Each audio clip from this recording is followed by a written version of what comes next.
di belajar dan berbagi. Kali ini saya akan membuat refleksi yang kelima. Terlebih dahulu saya kenalkan nama saya Setio Budi Utomo, aktif belajar di SMK di kelas 10 dan kelas 11.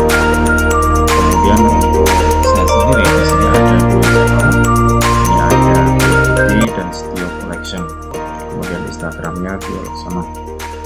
Kemudian untuk yang Tio Budi ini tentang pembelajaran matematik.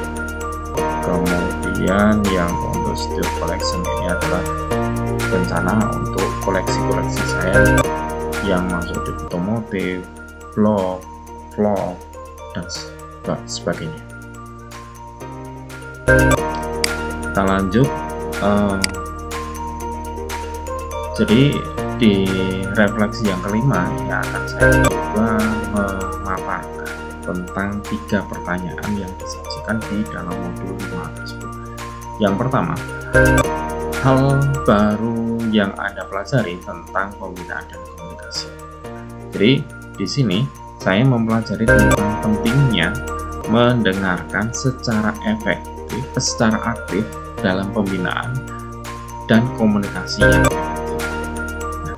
Mendengarkan secara aktif mencakup pemberian perhatian sepenuhnya pada apa yang sedang dibicarakan oleh lawan bicara dan menunjukkan bahwa kita memahami dan memperhatikan dengan jelas apa yang mereka katakan. Dengan mendengarkan secara aktif, kita dapat memperjelas pemahaman dan mengurangi kesalahpahaman yang mungkin terjadi. Lanjut. Belajar tentang pentingnya mempertimbangkan konteks dan kepribadian individu ketika melakukan pembinaan dan komunikasi. Setiap orang memiliki cara yang berbeda dalam menangani masalah dan menerima umpan balik, sehingga kita harus mempertimbangkan gaya komunikasi mereka dan memilih pendekatan yang tepat untuk membantu mereka mencapai tujuan mereka. Kemudian yang di pertanyaan yang kedua, saya coba menjawab bagaimana lembar aksi pertama membantu Anda untuk melatih kemampuan pembinaan. Nah, pembinaan ini dikatakan sebagai coaching. Nah, pada lembar aksi ini saya memulai praktik coaching grow, yaitu yang akan diminta untuk mempersiapkan diri ada 3 hal yang perlu dipersiapkan. Pahami dengan baik konsep coaching grow yang telah dijelaskan sebelumnya. Itu yang pertama. Yang kedua, ajak rekan Anda untuk melakukan coaching. Peran Anda adalah sebagai coach dan rekan Anda sebagai coach. Silahkan lakukan untuk mengimplementasikan coaching grow. Nah, ini penjelasannya untuk yang grow itu dari apa aja. Grow adalah salah satu model coaching yang sering digunakan untuk membantu seseorang mencapai tujuan atau mengatasi masalah tertentu. Singkatan GROW sendiri merujuk pada goal, tujuan, reality atau realitas, option atau pilihan, dan will atau kehendak. Nah, ini berikut keterangannya dari praktik coaching GROW.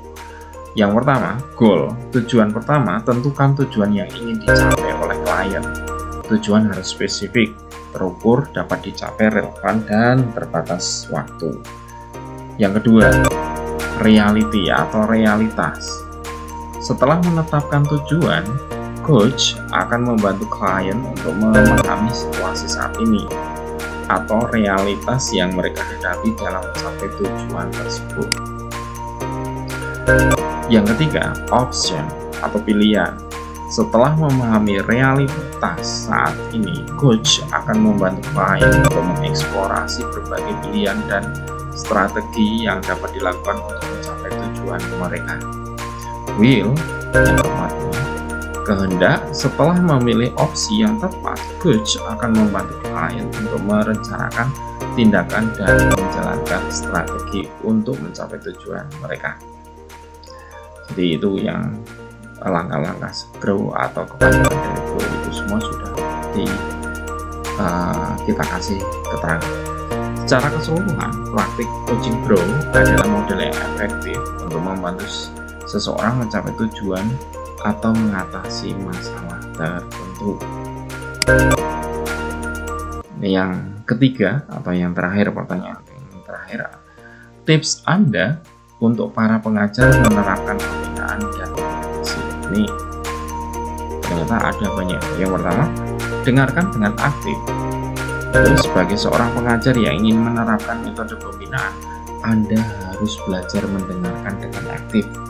Artinya, Anda harus benar-benar terlibat dalam percakapan dengan siswa dan memberikan perhatian penuh pada apa yang mereka katakan. Dengarkan dengan cermat, perhatikan isyarat tubuh mereka, dan berikan umpan balik yang konstruktif. Kemudian yang kedua di sini, ajukan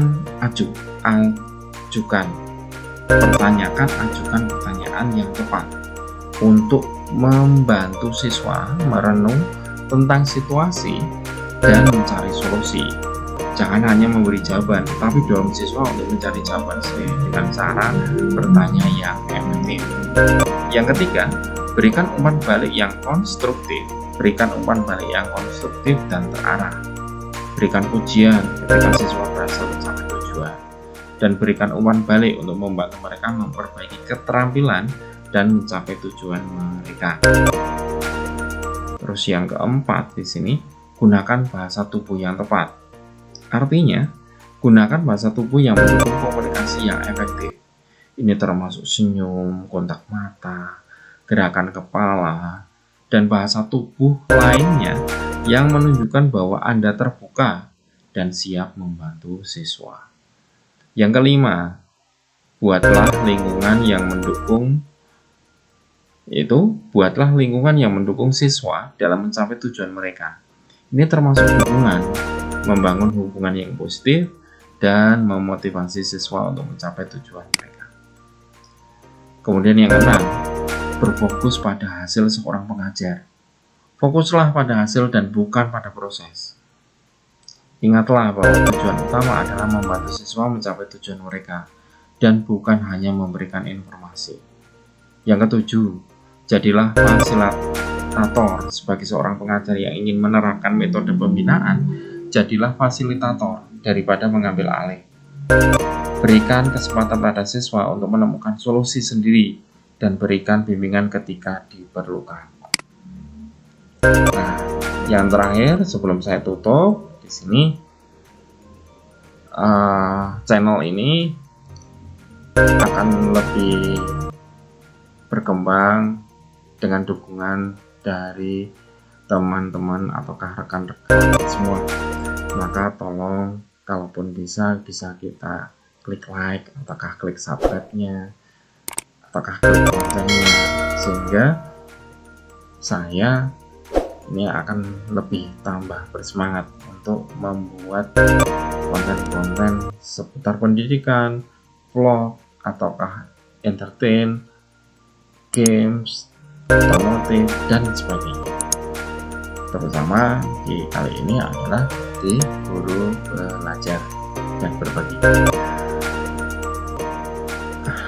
Ini saya ucapkan terima kasih, semoga dapat menginspirasi dan bisa mengembangkan potensi yang ada, serta kita sebagai pengajar bisa menerapkan pembinaan coaching dan komunikasi, sehingga segala permasalahan yang ada pada peserta ini kita teratasi semua. Oke, yang belum gabung untuk di seri Semangat Guru 2, silahkan bergabung, ataukah belum gabung di portal Guru Belajar dan Berbagi, nah silahkan bergabung. Di situ banyak sekali manfaatnya untuk kita mengembangkan diri sebagai pengajar. Akhir kata mungkin itu aja yang bisa saya sampaikan, dan mohon maaf jika saya banyak salahnya dalam memaparkan yang referensi yang kelima ini. Saya akhiri, wassalamualaikum warahmatullahi wabarakatuh.